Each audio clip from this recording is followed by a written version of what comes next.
Senior চিকিৎসকদের মুখ্যমন্ত্রীর নিকট আবেদন।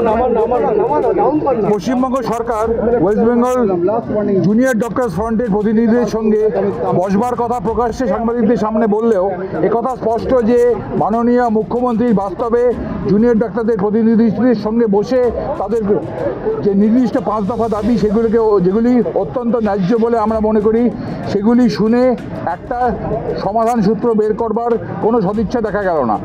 গত 10ই সেপ্টেম্বর এবং 11ই সেপ্টেম্বর পরপর দুটি মেল যা প্রশাসনের কাছ থেকে এসেছিল তার কোনোটিতেই উল্লেখ ছিল না যে মুখ্যমন্ত্রী নিজে আন্দোলনকারী জুনিয়র ডাক্তারদের সঙ্গে বসবেন। বাস্তবে তিনি জুনিয়র ডাক্তারদের সঙ্গে বৈঠক এড়িয়ে গেলেন, অথচ তিনি জুনিয়র ডাক্তারদের ঘাড়ে দোষ চাপালেন। জুনিয়র ডাক্তাররা বৈঠকে বসতে চায় না। আমরা আশা করেছিলাম দুর্নীতিমুক্ত ও গণতান্ত্রিক পরিবেশ ফিরিয়ে আনার প্রয়োজনে মুখ্যমন্ত্রী জুনিয়র ডাক্তারদের আবেদনে সাড়া দিয়ে বৈঠকে বসতে রাজি হবেন। মুখ্যমন্ত্রী ইতিপূর্বে বহু বৈঠক করেছেন যেখানে লাইভ স্ট্রিমিংয়ের ব্যবস্থা থেকেছে, অথচ আজ যখন জুনিয়র ডাক্তাররা বৈঠকে লাইভ স্ট্রিমিংয়ের আবেদন করছেন তখন মুখ্যমন্ত্রী এড়িয়ে যাচ্ছেন। এর পেছনে কী উদ্দেশ্য কাজ করছে সেটা আমাদের জানা নেই। জুনিয়র ডাক্তাররা অবশ্যই কাজে ফিরতে চান, কিন্তু যখন দোষীরা গ্রেপ্তার হয়নি এবং প্রত্যেকটা মেডিকেল হাসপাতালেই যেভাবে এখনও হুমকি এবং সিন্ডিকেট চক্রের পান্ডারা বহাল তবিয়তে ঘুরে বেড়াচ্ছে, তখন তাদের বিরুদ্ধে কোনো রকম ব্যবস্থা নেওয়ার কথা মুখ্যমন্ত্রীর ঘোষণায় শোনা গেল না। উপরন্তু জুনিয়র ডাক্তারদের অবিলম্বে কাজে ফিরবার জন্য ভারতপক্ষে হুমকি দেওয়া হলো এবং সুপ্রিম কোর্টকে রেফার করা হলো। প্রতিদিন সংবাদপত্রে অভয়ার মর্মান্তিক মৃত্যু ও ধর্ষণের পরিপ্রেক্ষিতে যে সমস্ত হাড়হীন করা তথ্য এবং দুর্নীতির সাথে যুক্ত যে বিশাল চক্রের কথা সামনে আসছে সে বিষয়েও মুখ্যমন্ত্রীর বক্তব্যে কোনো কথা শোনা গেল না। আমরা মনে করি অবিলম্বে মুখ্যমন্ত্রীর পক্ষ থেকে জুনিয়র ডাক্তারদের সঙ্গে বৈঠকের ব্যাপারে সদর্থক ভূমিকা পালন করা প্রয়োজন। আমরা সিনিয়র চিকিৎসকরা জুনিয়র ডাক্তারদের আন্দোলনের পাশে সর্বদাই আছি। যদি জুনিয়র ডাক্তারদের ওপর কোনো রকম শাস্তিমূলক ব্যবস্থা নেমে আসে তাহলে আমরা বাধ্য হব কর্মবিরতির মতো কোনো বড় পদক্ষেপ গ্রহণ করতে। আগামী দিনে জুনিয়র ডাক্তারদের এই ন্যায়সঙ্গত আন্দোলনকে আরও শক্তিশালী করবার জন্য যা যা করণীয় তা করবার অঙ্গীকার আমরা করছি। এতে আমরা আজকে যারা একসঙ্গে আছি, ইন্ডিয়ান মেডিকেল অ্যাসোসিয়েশনের ওয়েস্ট বেঙ্গল ব্রাঞ্চ আছে, মেডিকেল সার্ভিস সেন্টার আছে, সার্ভিস ডক্টরস ফোরাম আছে, আর জয়েন্ট প্ল্যাটফর্ম অফ ডক্টরস আছে যার মধ্যে 7টি কনস্টিটিউয়েন্ট অর্গানাইজেশনস আছে। Number 2, justice for Abhaya, justice for RG Kar. এই দাবি কিন্তু আজকে সব জায়গায় উঠছে। স্বাস্থ্য ব্যবস্থায় এবং মেডিকেল শিক্ষায় যে ক্রিমিনালাইজেশন হয়েছে তা যদি অবিলম্বে মুখ্যমন্ত্রী বন্ধ করতে চান তাহলে 5 দফা দাবি যেটা WBJDF West Bengal junior doctors front রেখেছে যে অত্যন্ত ন্যায়সঙ্গত, সেটা অবিলম্বে কনসিডার করা দরকার এবং ওদেরকে আজকেই মুখ্যমন্ত্রীর ডাকা উচিত এবং মুখ্যমন্ত্রীর স্বয়ং তাদের সঙ্গে বসা উচিত। না হলে কিন্তু এই বার্তা যাবে পশ্চিমবঙ্গের মানুষের কাছে যে মুখ্যমন্ত্রী চাইছেন না যে অচল অবস্থাটা দূর হোক। আমরা চাইছি যে অচল অবস্থা দূর হোক, সাধারণ মানুষ চিকিৎসা পাবে, সব আমরা চাইছি, কিন্তু ন্যায় বিচার আগে হোক। ন্যায় বিচার জুনিয়র ডাক্তাররা না পেলে আমরা সিনিয়ররা বলতে পারি না যে রেপিস্টরা ঘুরে বেড়াচ্ছে, খুনিরা ঘুরে বেড়াচ্ছে, তোমরা কাজে ফিরে যাও, এটা আমরা বলতে পারি না। তার ফলে আগামী দিনে যদি এই দাবি না পূরণ হয় আন্দোলন আরও তীব্রতর হবে। প্রশাসন এবং পুলিশের সর্বোচ্চ স্তরে যারা দায়িত্বে ছিলেন, অ্যাডমিনিস্ট্রেটিভ দায়িত্ব যাদের উপর ছিল তাদের সরিয়ে রেখে তদন্ত, এটা কিন্তু এমন কিছু একটা আশ্চর্য ব্যাপার নয়, এটা ভয়ঙ্কর কোনো দাবি নয়। অতীতে এই উদাহরণ বহুবার আছে। যখনই কোনো জনগণের বিক্ষোভের মধ্যে সরকার পড়েছে তখন কিন্তু পুলিশ প্রশাসনে যারা দায়িত্বে, স্বাস্থ্য প্রশাসনে যারা দায়িত্বে, তাদের সর্বোচ্চ স্তরকে সরিয়ে রেখেই তদন্ত করা হচ্ছে। আমরা তাদের বরখাস্ত করারও দাবি করছি না, আমরা শুধু বলছি তারা প্রশাসনিক দায়িত্ব থেকে সরে দাঁড়ান এবং তারপরে নিরপেক্ষ তদন্ত হোক। যে পরিমাণ দুর্নীতি এবং যে পরিমাণ ক্রাইমের রিপোর্ট আসছে সব জায়গা থেকে, এখনও কিন্তু প্রশাসনের সর্বোচ্চ স্তরে সমস্ত জায়গায় তারাই বসে আছেন। এইভাবে নিরপেক্ষ তদন্ত যে সম্ভব নয় সেটা জনগণ জুনিয়র ডাক্তারদের সাথে সিনিয়র ডাক্তার আমরাও কিন্তু একই কথা মনে করছি। আমরা খুব পরিষ্কার করে যেটা বলতে চাই যে প্রশাসন এবং সরকারকে অত্যন্ত সংবেদনশীলতার সাথে এবং সদর্থকভাবে আজকের এই জটিল পরিস্থিতিতে দায়িত্ব নিতে হবে এবং তাদের কাছে আমাদের আবেদন, আপনারা এগিয়ে আসুন যে বাচ্চা বাচ্চা ছেলেগুলো প্রায় 34 দিন 33 দিন ধরে আন্দোলন করছে, তাদের যে দাবি সেগুলো আমরা মনে করি যথেষ্ট যুক্তিসঙ্গত। সুতরাং তাদের দাবিগুলো নিয়ে তাদের সাথে আলোচনা করুন। আমাদের এই জুনিয়র ডাক্তাররাও কেউ এখানে বসে থাকতে চায় না, তারা কাজেই ফিরতে চায়।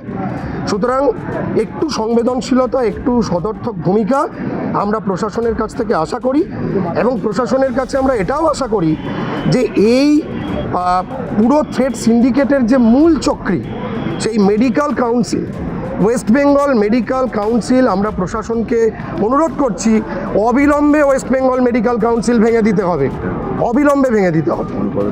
আমরা আমাদের যৌথ বিবৃতি শুনেছেন, আপনাদের কাছে কপি আমরা দিয়ে দিচ্ছি। এটা আমাদের সরকারের কাছে আবেদন, একটু সংবেদনশীল হয়ে সদর্থক ভূমিকা নিন, যাতে আমাদের আন্দোলনরত জুনিয়র ডাক্তাররা এবং যাদের সাথে সমগ্র শুধু চিকিৎসক সমাজ না, আমাদের সাধারণ মানুষ, সর্বস্তরের মানুষ যাদের সমর্থন আছে।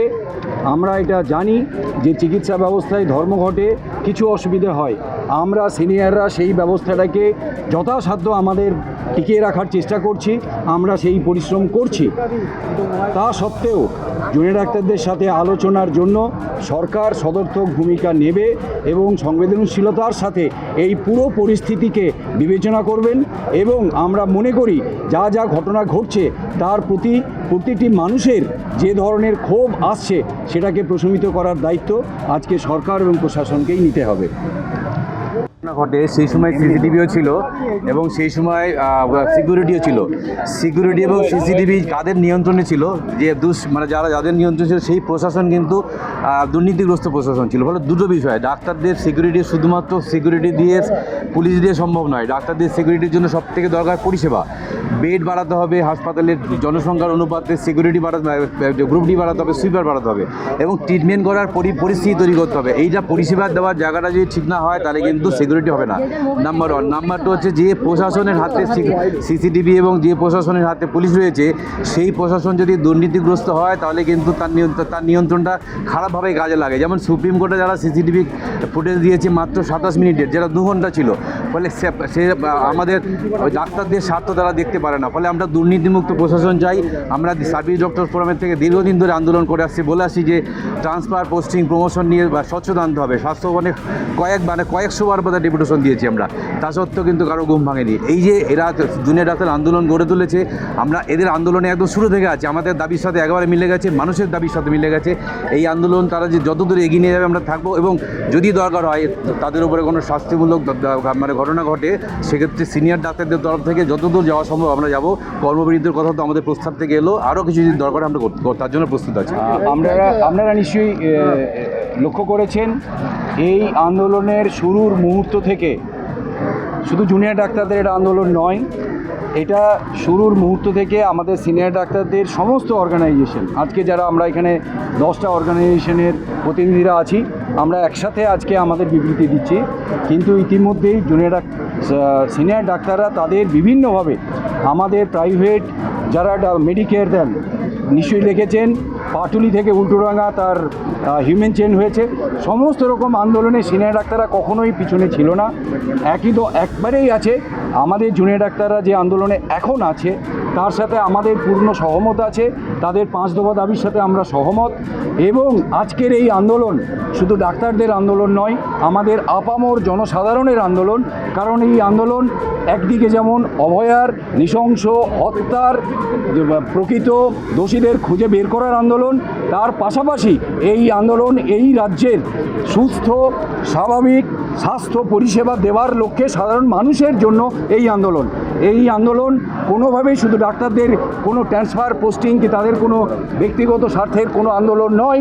এই আন্দোলন আমাদের রাজ্যের স্বাস্থ্য পরিষেবাকে সঠিকভাবে পেশেন্ট সেন্ট্রিক, অর্থাৎ রোগীদের জন্য প্রপারলি করার জন্য এই আন্দোলন। এই 2 আন্দোলনের মুখ। হয়তো ঘটনাটা আমাদের খুব দুঃখের, আমাদের একজন ছাত্রী, আমাদের একজন বোন, তার মৃত্যুর পরে এই আগুন জ্বলে উঠেছে, কিন্তু এই আগুন ভেতরে ভেতরে অনেক দিন ধরেই দিক দিক করে জ্বলছিল, যার উৎসমুখ হয়তো আরজি করের এই ঘটনা আমাদের উৎসমুখ খুলে দিয়েছে।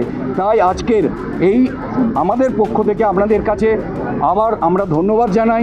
আপনারা আমাদের সাথে যেরকম প্রথম দিনের প্রথম ঘন্টার সঙ্গে আছেন, মিডিয়া আপনারা যে পরিশ্রম করছেন সেটাও কোনো অংশে কম না।